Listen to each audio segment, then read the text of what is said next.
Hariom Hindi high school से मैं जीजे शाह कक्षा 10 विज्ञान का पाठ 8 जीव जनन कैसे करता है का भाग 2 आज समझाने जा रहा हूँ। इसमें सबसे पहले हम देखें निषेचन। तो निषेचन अर्थात मैथुन के समय शुक्राणु यानी कि नर जन्यु कोशिका योनि मार्ग से स्थापित होते हैं और वहाँ से ऊपर की ओर यात्रा करके अंड वाहिका तक पहुँच जाते हैं, जहाँ अंड कोशिका से मिल सकते हैं, जिसे निषेचन कहते हैं। अर्थात मैथुन समय में जो शुक्र कोशिकाएं हैं वे योनि मार्ग से होती हुई अंड वाहिका तक पहुंचकर अंड कोशिका में प्रवेश करती हैं, जिसे हम निषेचन कहते हैं। इसके आगे देखें तो गर्भ निर्माण और विकास। निषेचित अंडकोश का विभाजन शुरू होता है, यानी कि जो भ्रूण बना, युग्मनज बना, उसका विभाजन शुरू होता है और भ्रूण विकसित होता है। गर्भाशय प्रत्येक माह भ्रूण को ग्रहण करने एवं उसके पोषण के लिए तैयारी करता है। इसकी आंतरिक परत मोटी हो जाती है तथा भ्रूण के पोषण हेतु रुधिर प्रवाह भी बढ़ता है। जैसे ही अंडकोश का निषेचन होता है, विभाजन होता है, भ्रूण विकसित होता है और ये क्रिया गर्भाशय के अंदर प्रति माह कोई भ्रूण आएगा तो उसके पोषण के लिए तैयारी आरंभ कर देता है। गर्भाशय की आंतरिक परत मोटी हो जाती है और भ्रूण के पोषण हेतु रुधिर प्रवाह भी बढ़ जाता है। अब प्लेसेंटा का निर्माण देखें तो भ्रूण को माँ के रुधिर से पोषण मिले, इसलिए तस्त्री अर्थात रकाबी आकार की संरचना गर्भाशय की भित्ति में यानी कि दीवार में धंसी होती है, जिसे हम प्लेसेंटा कहते हैं। अब प्लेसेंटा में देखें तो भ्रूण की ओर के जो ऊतक होते हैं उसमें प्रवर्ध होते हैं और माँ के ऊतकों में रिक्त स्थान यानी कि रुधिर कोटर होते हैं, जो प्रवर्ध को आच्छादित कर देते हैं यानी कि ढक देते हैं। यह माँ से भ्रूण को ग्लूकोज, ऑक्सीजन एवं अन्य पदार्थों के स्थानांतरण हेतु एक बृहद क्षेत्र प्रदान करते हैं। विकासशील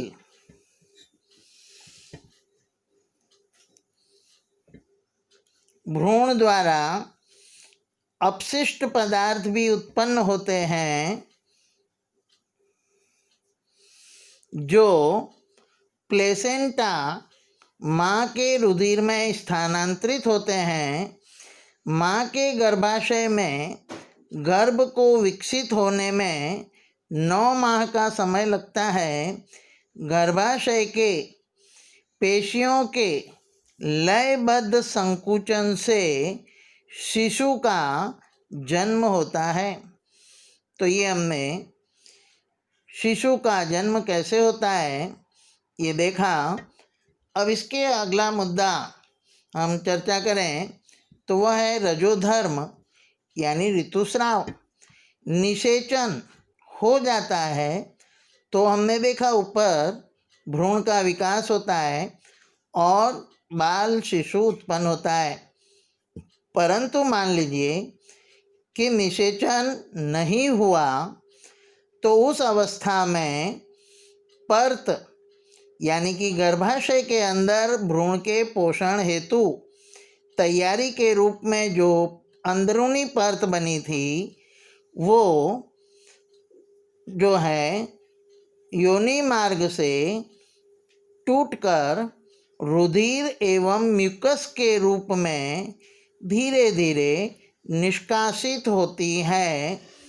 इस चक्र में 1 मास का समय लगता है तथा इसे ऋतुस्राव या रजोधर्म कहते हैं।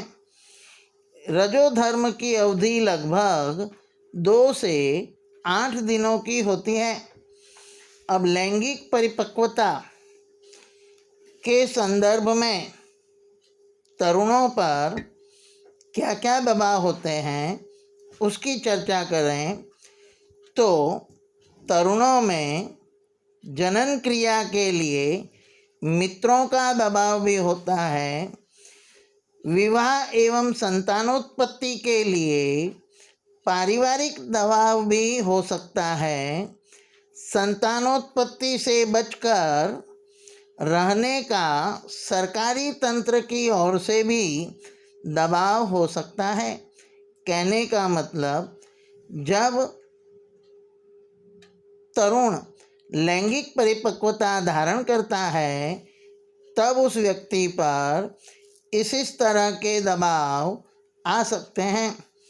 आगे हम देखें तो संक्रमित रोग, यौन क्रिया में प्रगाढ़ शारीरिक संबंध पुरुष और स्त्री के बीच स्थापित होते हैं, अतः अनेक रोगों का लैंगिक संचरण भी हो सकता है।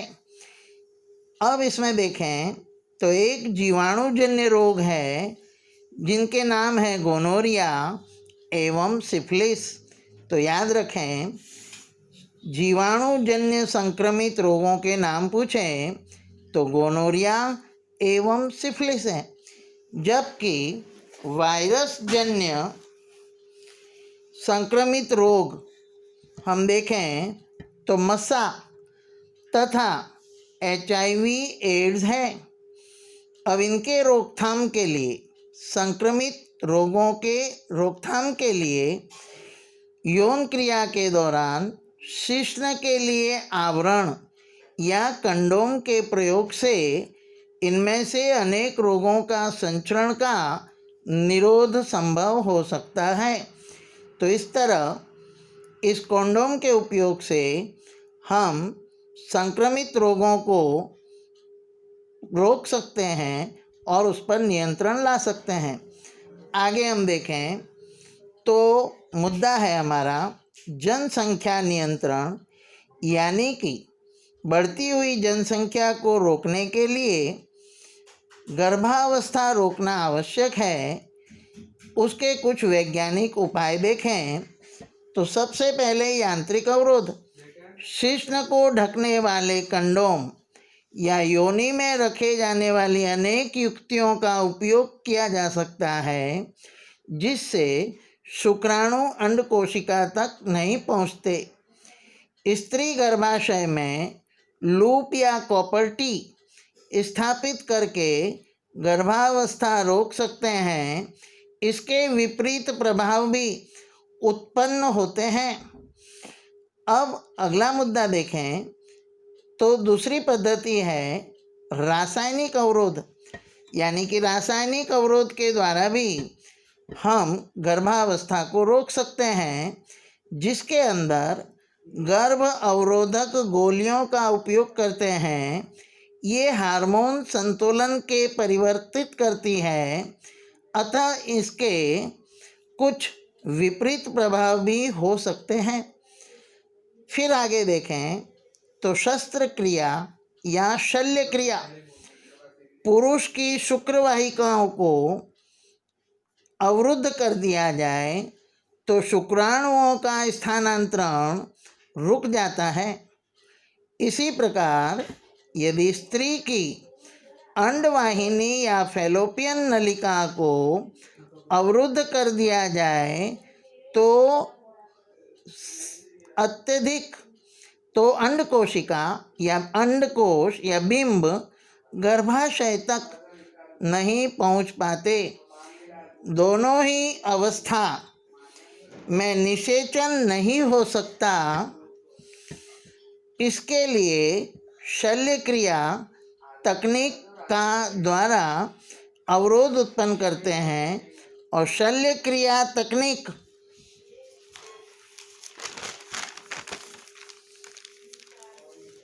पूर्णतः सुरक्षित है, परंतु इसे करने में यदि असावधानी रखी जाए तो शल्य क्रिया संक्रमित रोग उत्पन्न कर सकती है। अब आगे हम देखें तो एक प्रश्न है, परागण क्रिया निषेचन से किस प्रकार भिन्न है। तो हमने अगले वीडियो में देखा था कि परागण पुंकेसर के पराग कोशिका से स्त्री केसर के वर्तिका तक पराग कण के स्थानांतरण की घटना को हम परागण कहते हैं। जबकि निषेचन के अंदर अभी हमने देखा कि नर जन्यु का मादा जन्यु में संलयन होने की जो क्रिया है उसे निषेचन कहते हैं। तो इस तरह हमने परागण और निषेचन में अंतर देखा। अब शुक्राशय एवं प्रोस्टेट ग्रंथि की क्या भूमिका है। तो शुक्राशय और प्रोस्टेट ग्रंथि से जो स्राव उत्पन्न होते हैं द्रव स्वरूप में, वे शुक्र कोशों को स्थानांतरण के लिए तरल बनाते हैं, यानी लिक्विड स्वरूप में बदलते हैं। इससे स्थानांतरण आसानी से होता है। आगे देखें तो एक प्रश्न है कि यदि कोई महिला कॉपर टी का उपयोग करे तो क्या वह यौन संचरित रोग से रक्षा करेगा। तो इसका उत्तर है नहीं, क्योंकि कॉपर टी लगाने से भी मैथुन क्रिया के दौरान पुरुष और स्त्री के शरीर के स्राव शिश्न और योनि मार्ग के द्वारा सीधे संपर्क में आते हैं, अतः संक्रमण रुक सकता है, ऐसा हम नहीं कह सकते। तो यौन संचरित रोग कॉपर टी की मदद से नहीं रोक सकते, ये हमेशा याद रखना है। फिर आगे देखें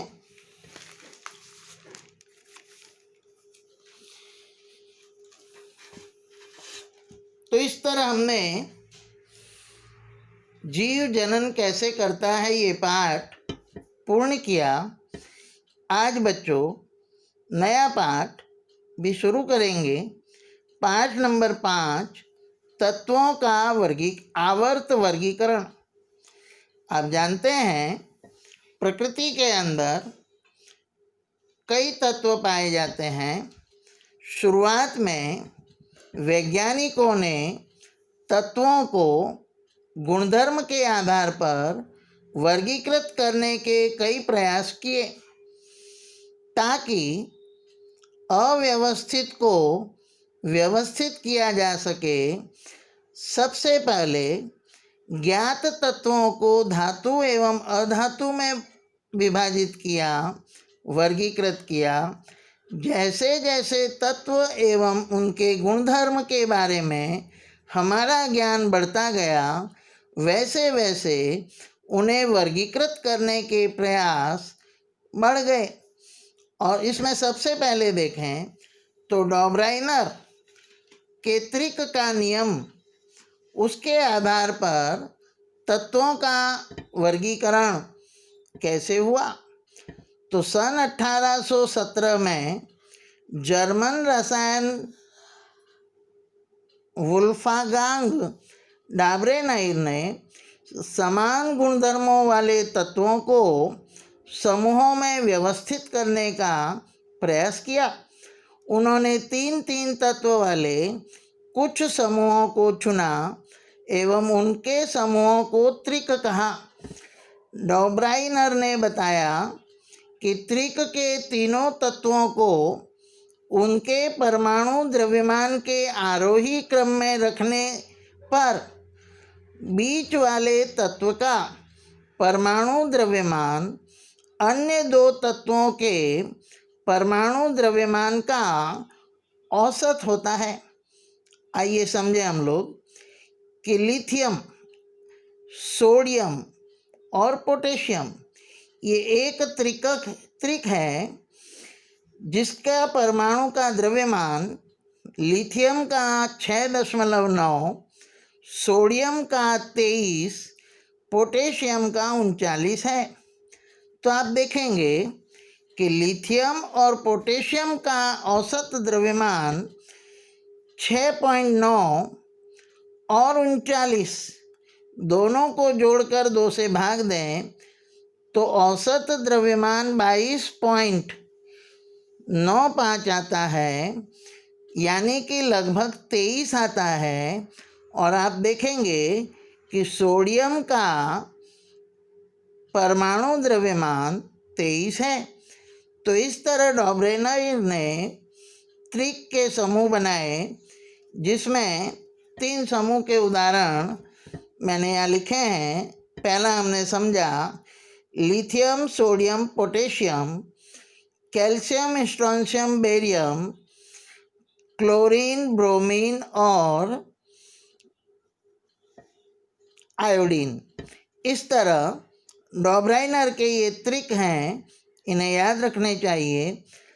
और कोई भी त्रिपुटी देकर हमको पूछ सकते हैं कि क्या ये डॉब्राइनर त्रिक है। तो जैसे हमने 2 तत्वों का औसत निकाला तो जो औसत आया वो तीसरे तत्व के परमाणु द्रव्यमान के बराबर हो तो डॉब्राइनर का त्रिक में समावेश है, और ना आए तो नहीं है। आगे हम देखें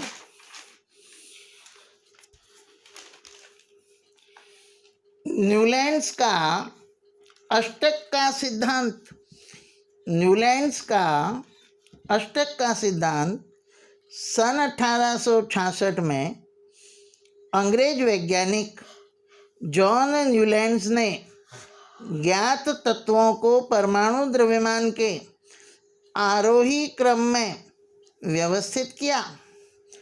उन्होंने सबसे कम परमाणु द्रव्यमान वाले तत्व हाइड्रोजन से आरंभ किया तथा 56वें तत्व थोरियम पर इसे समाप्त किया।